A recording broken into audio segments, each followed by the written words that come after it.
Hello everyone and welcome back to Unlocked. I'm Mr. Robertson and today I'm going to talk about something that I believe is really important within teaching, your mental health and well-being. This video is particularly focused on the probation year because I've recently completed my own and I know firsthand some of the challenges that can come with it. But a lot of what I'm going to talk about applies to all teachers at any stage of their career. I'm going to share some of my own experiences, the good, the bad, and some of the challenges I faced along the way. I'll talk about what happened to me, what helped, what I learned, and some of the things I really wish I'd known when I was starting out. I've also recently started Unlocked, where I'm creating resources and videos based around education and some of the things I've learned as a teacher. The idea behind Unlocked is pretty simple, helping people unlock understanding rather than just remember information. I've put my details and a QR code on the screen if you want to have a look. You can also find my resources on my TES shop and more educational content on my YouTube channel. But for today, the main focus is on mental health and well-being, particularly during your probation year. But hopefully, with all the advice, any teacher can take something from. So let's get started. Thriving, not just surviving your probation year. I chose this title because looking back, there were definitely points during my probation year where I felt that I was simply just trying to get through it. You're learning how to manage a class, planning lessons, being observed, completing paperwork, and trying to meet all the expectations that come with being a new teacher in a new school, and it can become overwhelming very quickly. One of the biggest things I learned is that doing well in your probation year shouldn't come at expense of your own well-being. And although I'm focusing particularly on probationers because that's the experience that I've just came through, these strategies are relevant to anyone working within teaching. So I want to share what I experienced, what I learned from it, and some practical strategies that can hopefully help you protect your own well-being while still becoming the best teacher you can be. Firstly, congratulations. You've reached this stage. Now you might be wondering, why on earth have I used Scotland in this picture? Well, Scotland's a perfect example. After 28 years, we finally got back to playing at a World Cup. But I actually remember someone asking me, how do I think Scotland done at the World Cup? And I immediately answered them, rubbish. But when I really thought about it, I realised that I was only looking at what happened on the pitch. Yes, we didn't maybe play the best. Yes, we made mistakes. But I wasn't actually looking at the full picture. Actually qualifying, the experience, the supporters, the memories, and everything that came with it.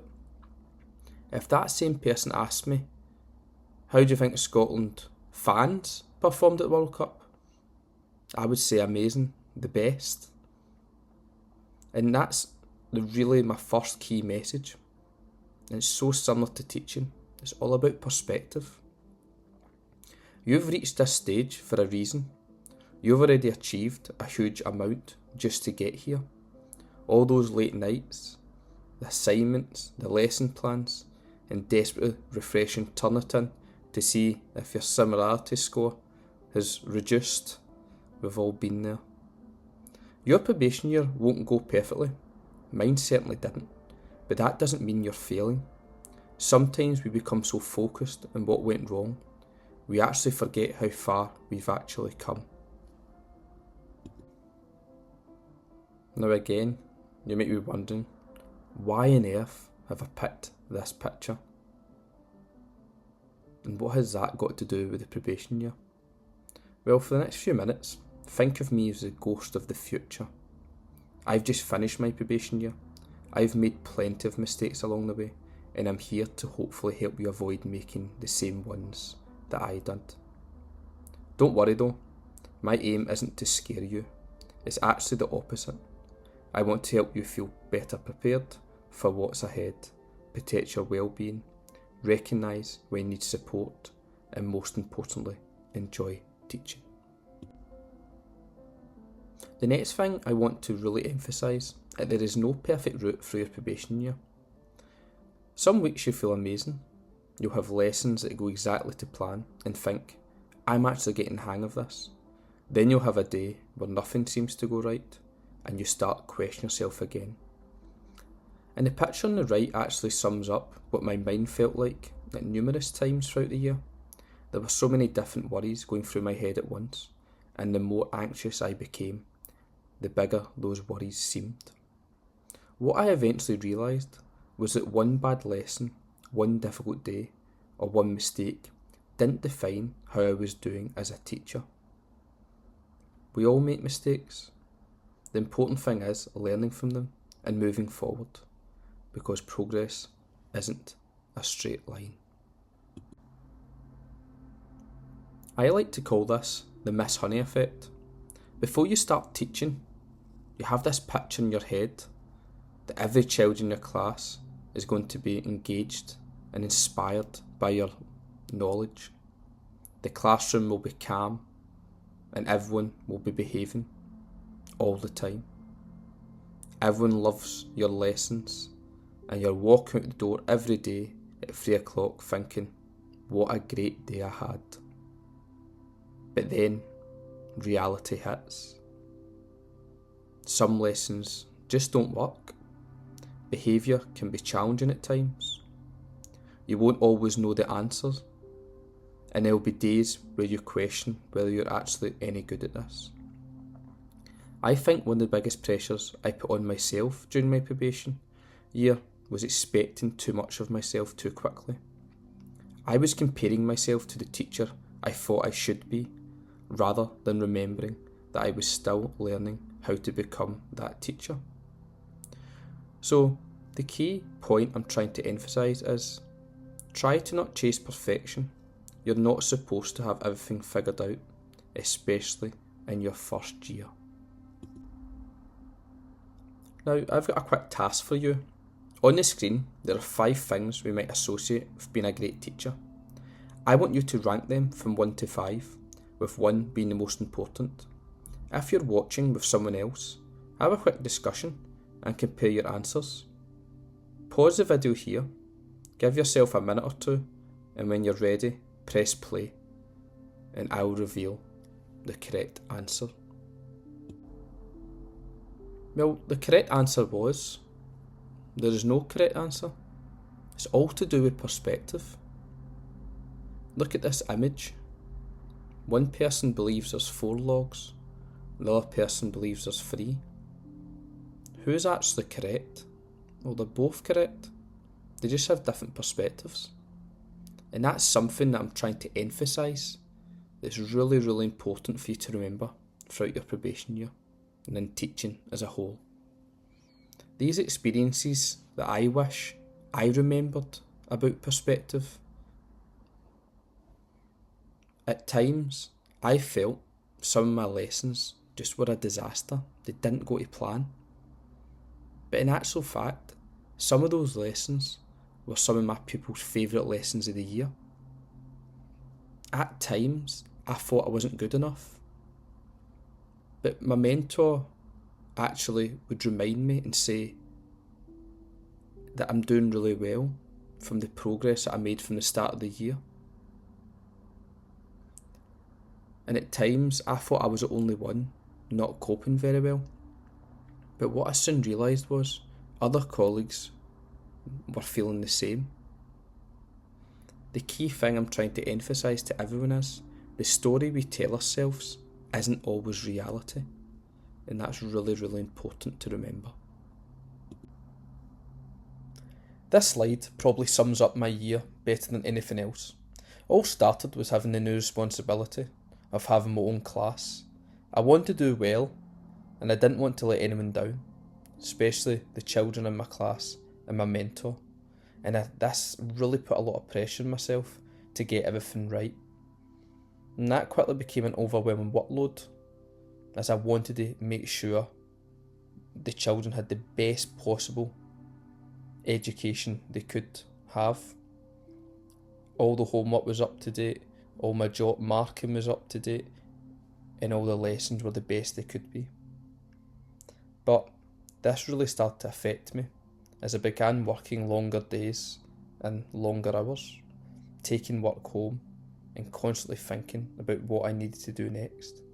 Then these longer hours started impacting my sleep, and once I wasn't sleeping properly, I stopped looking after myself properly as well. There were mornings that I didn't have time to make my own breakfast, times when I'd lost my appetite, and school was constantly on my mind, even at the weekends. And then that's when my confidence started to drop. And this really coincided with my anxiety increasing. Things that would normally wouldn't have bothered me suddenly felt massive, and I started questioning myself much more. Then I'd eventually get to the weekend, completely exhausted. I'd sleep, recover, start getting my energy back, and begin to feel myself again. However, then Monday arrived, and I'd start the whole thing again. The scary thing is, I didn't really recognise this cycle when I was in it. I just thought, this is the probation year. I need to work harder and get through it. Looking back, working harder wasn't always the right answer. Sometimes the best thing I could have done was just to go home, switch off, and accept that good enough was good enough. And that's why I'm showing you this. If you recognise yourself starting to move around this cycle, try to break it before you get all the way around. So how do we actually start to break it? Well, the first thing I'd say is ask for help. And I know that sounds really obvious, but personally I found it quite difficult. When my anxiety was high, I sometimes felt like I was a burden. I could see how busy everyone else was, and I'd think, they've got enough to do, or I don't want to annoy them, or I should be able to work this out myself. But the problem was, instead of asking for a 2-minute question, I could spend half an hour worrying about it, or trying to figure it out myself, which just added to that cycle of workload, longer hours and anxiety. What you need to remember is, your mentor's there to help you, so use them. Ask the questions, even the ones you might think sound silly. You're a probationer, you're not supposed to know everything yet. I'd also say connect with your fellow probationers as well, or the friends you have in teaching. This is a really massive one for me. Having people who understand or have been at the same stage is really, really important, and they can help make things less overwhelming. I always urge people to maybe make a group chat with their friends just to keep up to date and check in on each other. And even for people who maybe don't have that support, it can be really, really important. And I would say, don't forget the experienced teachers around you. They've got years of knowledge, ideas and resources. Use them. Most of the problems you're facing or will face in your first year, somebody in that school has probably faced them before. And that brings me to the last point, sharing ideas and resources. You absolutely do not need to create everything from scratch. If someone has a great resource, use it. If you've made something useful, share it. We're all trying to do the same job. And that's actually part of the reason I've started UnlockED. I'm creating and sharing resources that teachers can use in their own classrooms, hopefully saving some of that planning and preparation time. I've got a QR code at the end if you'd like to have a look. And what's really important to remember, every experienced teacher was once a beginner. They were the one asking the questions once upon a time. The person you're worried about asking for help was once standing where you are now. They didn't know anything either. So if you're starting to recognise yourself in that cycle I showed you, asking for help can be one of the first ways that you can break it. The second way to break that cycle is to set boundaries. One thing I learned very quickly is that teaching will take as much time as you give it. There is always something else you could be doing. So it's important to decide when your working day ends, and whenever you can, stick to it. I also had to learn that not every lesson has to be perfect. Sometimes good enough is genuinely good enough. Spending another hour making a PowerPoint look perfect probably isn't going to transform the children's learning. And protect your life outside of school, your family, your friends, your hobbies.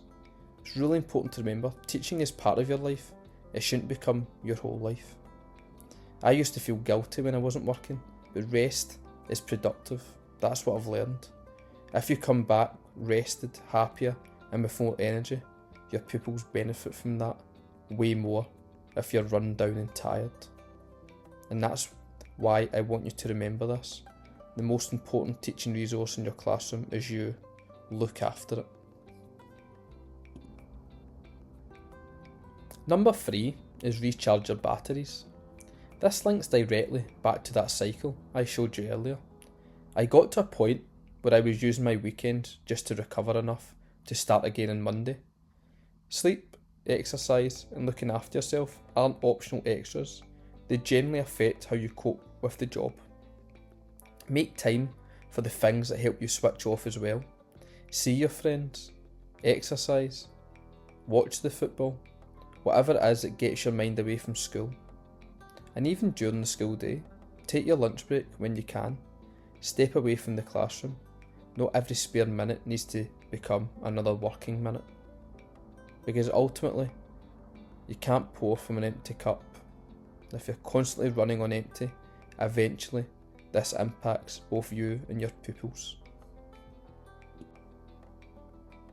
Number 4 is focus on progress.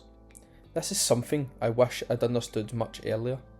I spent far too much time comparing myself to other teachers, how their classrooms looked, how confident they seemed, how good their lessons were, and then wondering why I wasn't also at that level. But you're comparing yourself to people who might have been teaching for 5, 10, or 20 years or even more. What I realise now is the only person you really need to compare yourself to is the teacher you were yesterday. You're going to make mistakes. I made plenty. That's part of learning the job. Don't let one lesson that doesn't go to plan convince you that you're not a good teacher. And I really emphasise that you celebrate the small wins. Are people finally understanding something, a lesson going well, or handling a difficult situation better than you would have a month ago? That's real progress. You don't need to be the finished article in your first year. And that's why it's really important to remember to don't compare yourself, especially your chapter 1 to someone else's chapter 20. Stay in your lane and stick to it. And finally, this is the most important thing to remember, your why. There will be difficult days. There will be lessons that don't work. There will be days where you question yourself, and probably moments where you wonder if you're actually cut out for the job. On those days, try to remember why you chose teaching in the first place. Because amongst all the planning, paperwork and pressure, it's really easy to forget what the job is actually about. The children in front of you. Sometimes one conversation, one bit of encouragement, or simply being that consistent person in a child's day can have a much bigger impact than you may ever realise. A bad day doesn't make you a bad teacher, and it certainly doesn't define your career. You probably won't ever fully know the impact you've had on some of the children you teach, and that is why it's so important to remember. To the world, you may be one person, but to one child, you may be the world. Before I finish, I just wanted to remind you that you're not alone. There are people both inside and outside of school that you can turn to. Your mentor, colleagues, management, fellow probationers, family and friends, as well as professional support. From my own experience, anxiety sometimes made me feel like I was a burden, so I kept things to myself. Please don't wait until things become overwhelming before asking for help. Speak to someone you trust, and remember, asking for support is a strength, not a weakness. And that's everything from me. If there's one thing I hope you've taken away from this, is that your probation year doesn't have to be perfect, and neither do you. Look after yourself, Ask for help when you need it, and remember why you started. I've also put my Unlocked test shop and YouTube channel here. I'll be adding resources throughout the year, so if anything I've created can make your life that little bit easier, please use it. Good luck with your probation year and enjoy it. It goes much faster than you think. Thank you.